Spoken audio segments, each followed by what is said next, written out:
ఎంపీటీసీకి ఇచ్చాము, సర్పంచ్కి ఇచ్చాము, కానీ మాకు పట్టించుకోలేదు. ఆ గ్రామస్తులకి స్థలాలు లేదు, ఎలాగైనా వాళ్ళకి స్థలం ఏర్పాటు చేయాలి, ప్రభుత్వం నుంచి ఇల్లులు వచ్చింది, వాళ్ళకి ఎలాగైనా ఇల్లు ఏర్పాటు చేయాలని. కొన్ని గ్రామాల్లో ఇల్లు కడుతుంటే కనీసం ఆ ఇల్లు కట్టడానికి బేస్మెంట్ తడపడానికి కూడా నీళ్ళు లేదు, సౌకర్యం లేదు.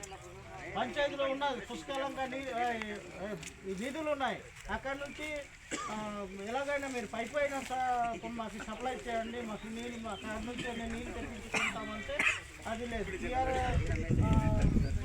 టీఆర్ఎస్ నిధుల నుంచి ఉన్నది, ట్రైబల్ వెల్ఫేర్ నుంచి కూడా ఉన్నాయి వాళ్ళకి నీళ్ళు, మంచినీళ్ళ కోసమని దానికి పైపులు అయితే తెచ్చుకుంటున్నారు. మరి కనీసం ఆ రైతులకి పైపులు అయినా ఇవ్వడం బాబు, అక్కడ నుంచి రాకుండా నుంచి ఇల్లు కట్టడానికి నీళ్ళు తాగడానికి మేము కేటాయిస్తామని మరి పంచాయతీలో అది ఆర్జీ పెట్టుకున్నాము, వాళ్ళకి మేము ఇది చేస్తున్నాం తప్ప మాకు పైపులు కానీ ఇల్లు స్థలాలు కానీ ఏది కూడా కేటాయించడం లేదు.